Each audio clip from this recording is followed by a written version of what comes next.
معلش انا هبتدي بس مع حضرتك انه مع بدايه تولي حضرتك الوزاره بدت بعض التحفظات من المثقفين والصحفيين والاعلام بشكل عام انه يعني حاله من يعني التحفظ على وجود حضرتك، بما ان حضرتك كنت من يعني النظام السابق واحد العاملين المتعاونين مع النظام السابق، وكنت موجود تحت وزير من الوزراء القدام في النظام السابق هو الوزير فاروق حسني. فحضرتك شايف انه ده يعني تحفظ في محله ولا متسرع؟ من حق اي حد انه يتحفظ على تولي اي مسؤول، يعني ده حق للناس.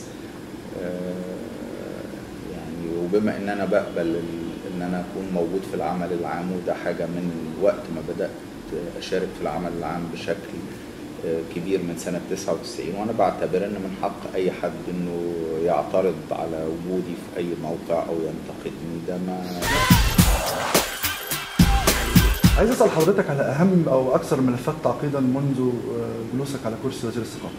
مشاكل العاملين بشكل اساسي فيها، يعني العاملين مش هنا بس، طبعا في الحكومه كلها، في الجهاز الاداري كله بيعانوا من مشاكل شديده جدا، يعني تفاوتات حاده في الدخول، اجور متدنيه، ودي مشاكل عامه، لكن دي اكتر مشكله بتواجهني واصعب مشكله، لان حلها مش بايدي انا لوحدي، يعني حلها مرتبط بتغيير هياكل الاجور في الدوله. المشاكل خريجي اكاديميه الفنون اللي ما تعينوش وما عندهمش شغل، بس لا، بس دي انا حاجه شايفها بتتحل وانا بره، يعني مدير مكتب حضرتك تقريبا يعني لا، بالنسبه للخريجين في عدد خلال اليومين القادمين هنشغل مجموعه من اكثر من 100 من الشباب. انه دلوقتي الحد الادنى ده كان 1200 جنيه. ده لازم يطلع قرار باعاده هياكل الاجور في الدوله، ودلوقتي الحكومه بتدرس ده، وخلال فتره قليله جدا هيبقى في هيكل جديد للاجور. فده حاجه على زي ما بقول لك، دي مشاكل جزء منها كبير على مستوى الدوله، مش على مستوى الوزاره او قطاع من قطاع. طيب هبدا افتح حضرتك بس الملف البيت الفني المسرح. البيت الفني المسرح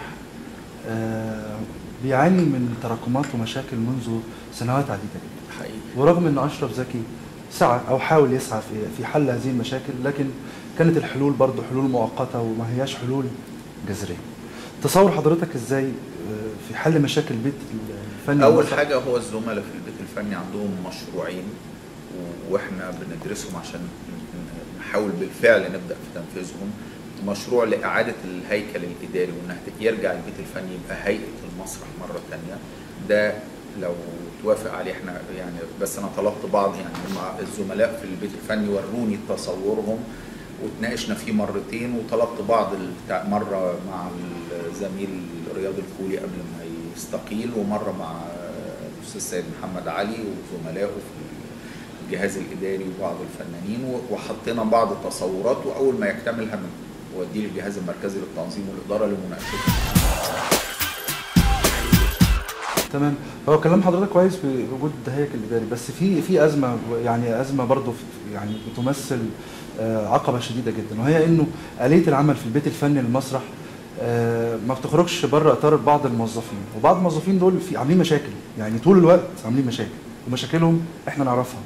فازاي حضرتك ما بتخرجش بره اطار في بعض الموظفين مسيطرين على آلية العمل جوه البيت الفني المسرح؟ لا، ده هيتفكك بطرق مختلفه. بالظبط، انت لما بتغير القيادات، أيوة. هتبدا القيادات دي تعيد يعني اذا حضرتك هتستعين بكوادر جديده. طبعا ما هو البدايه برئيس البيت، ثم انتخاب المكاتب الفنيه اللي كانت مجمده لسنوات طويله، والمسرح مدير المسارح، مدير المسارح، ده في الجانب الفني، وبعدين هنبدا نشتغل على الجانب الاداري والمالي، الجهاز الاداري والمالي، ونشوف. بمناسبه رئيس البيت الفني المسرح، طبعا مع كل الاحترام والتقدير للاستاذ سيد محمد علي، بس في تحفظ برضو انه علاقه الصداقه اللي تربط حضرتك بيه هي اللي رشحته لانه يكون مش حقيقي. رئيس البيت الفني المسرح، بدليل انه ما يملكش تاريخ مسرحي جيد. يعني انا متحفظ بشده على انه ما يملكش تاريخ مسرحي جيد. سيد محمد علي كاتب مسرحي متميز، بيكتب من الثمانينات، مع ماجستير في المسرح،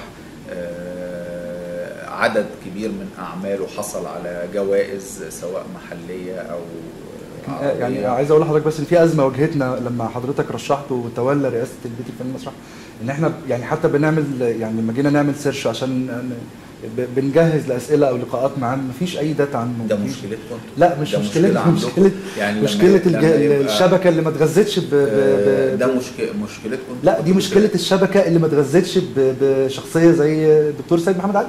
يعني مشكله شبكه الانترنت ان هو راجل ما تبوأش مناصب قبل كده او اعماله ما كانتش الاعمال. مش لازم يبقى اللي موجود يبقى تبوأ مناصب، ومش لازم اللي موجود او على الاقل فنان بارز، مش لازم يبقى نجم. طيب وهي الفكره الحقيقه جزء من الموضوع ان انا مش عاوز اجيب كاتب. طب هنرجع للقاعده. حضرتك استندت في اختيارك للاستاذ سيد محمد علي كرئيس البيت الفني المسرح ايه انا راجعت يعني ملفات مجموعه من الاسماء واتكلمت مع عدد منهم، وفي الاخر استقريت على هذا الاختيار. دكتور عماد، حضرتك طبعا يعني ما شاء الله دراسات كتير في الوثائق والتوثيق. حضرتك يعني ازاي هتقدر تفيد الوزاره ويعني هيئاتها المختلفه بعلم حضرتك؟ يعني ايه التصور اللي عند حضرتك بما ان حضرتك طبعا يعني ده جانب مهم جدا، جانب الوثائق والتوثيق، ازاي حضرتك هتقدر تنقل الخبره دي لكل هيئات الوزاره في الفتره الجايه؟ يعني اعتقد ان المهم في الفتره الجايه اكبر من موضوع التوثيق. يعني الجزء الخاص بدار الوثائق القوميه الياته ماشيه، وفي مشروع المبنى الجديد اللي المفروض قارب على الانتهاء، والاسبوع الجاي هروح ازور الموقع اشوف اتابع وصل لفين. في مشروع قانون الوثائق وهندخله ان شاء الله مجلس الوزراء قريبا بعد مراجعته، يعني مراجعه نهائيه وفي ضوء المستجدات اللي جدت على الساحه. في ده جانب. الجانب الثاني يعني ازاي نحقق نقله في التفاعل بين الجمهور وبين الوزاره من خلال تطوير الموقع الوزاره على الشبكه، وده تم بالفعل انشاء مواقع تواصل اجتماعي للوزاره. ده يعني ده ما يتعلق بتخصصي يعني في الوزاره، لكن هو الحقيقه الموضوع ابعد يعني اوسع من تخصصي، وانا ما بتعاملش كمتخصص يعني في مجال ضيق ومحدود.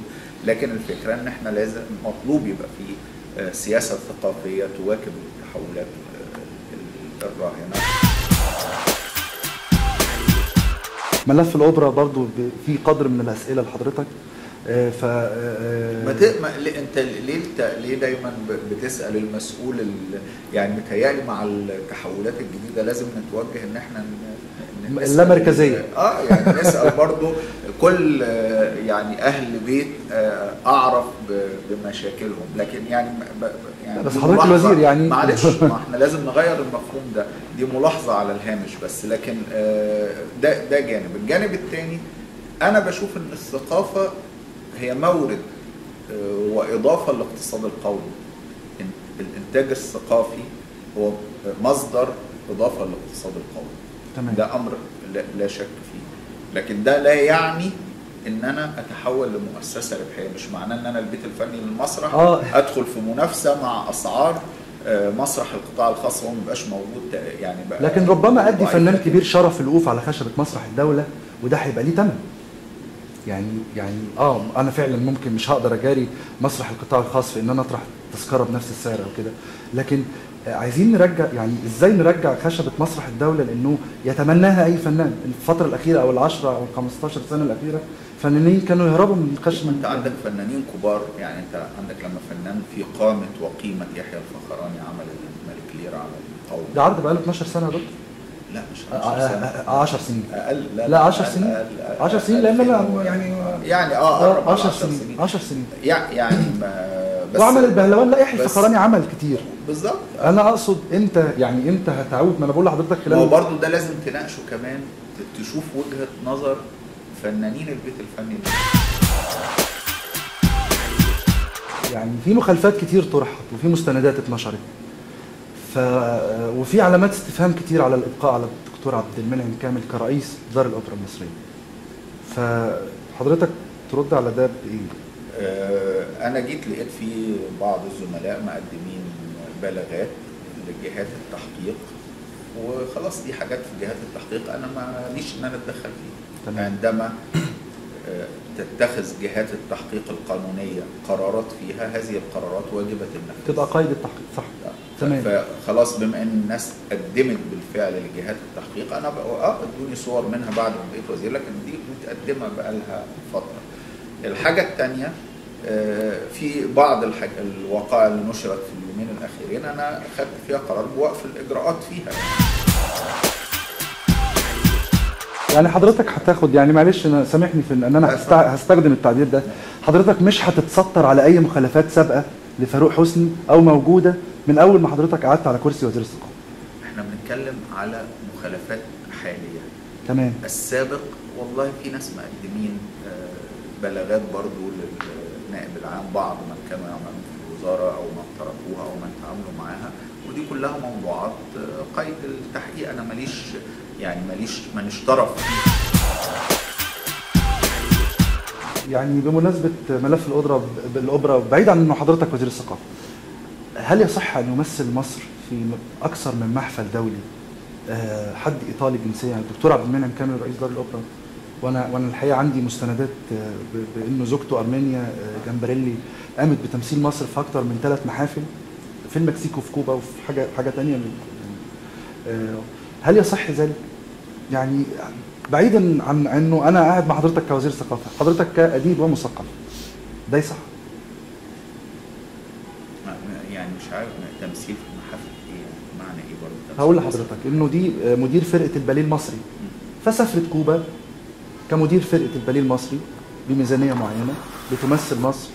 يعني فرقه الباليه سافرت وهي مديره الفرقه بتمثل مصر. ايوه هي مديره الفرقه.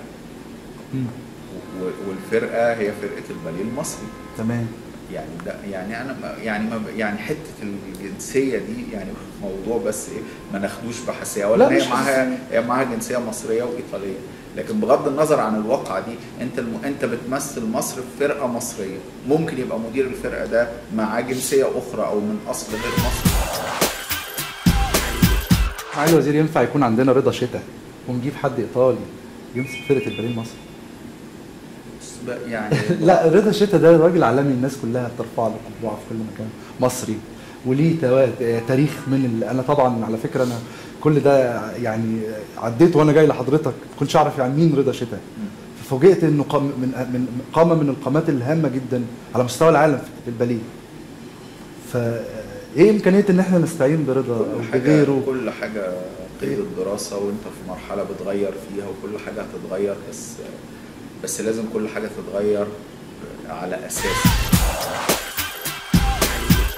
دكتوره يعني عبد المنعم برضه في كتير من علامات الاستفهام، يعني ليه لسه موجود لحد دلوقتي؟ ليه ما بيجيش الدكتور عماد ابو غازي ما يجددش دم رئيس الاوبرا ويجي حد تاني؟ رئيس الاوبرا درجه عليا، هو معين، هو مش منتدب في الوظيفه دي، واحد معين فيها بقرار من رئيس الوزراء قبل الثوره، يعني قراره صادر من قبل الثوره، وهو باقي له شهور وتنتهي اخر تجديد. والله اذا النهارده بكره ثبت حاجه تدينه هيمشي فورا. طيب دكتور عماد، في النهايه انا يعني بشكر حضرتك للوقت اللي حضرتك اديته لنا يعني، وبنتمنى لك التوفيق وان انت تقدر تنفذ كل افكارك باذن الله.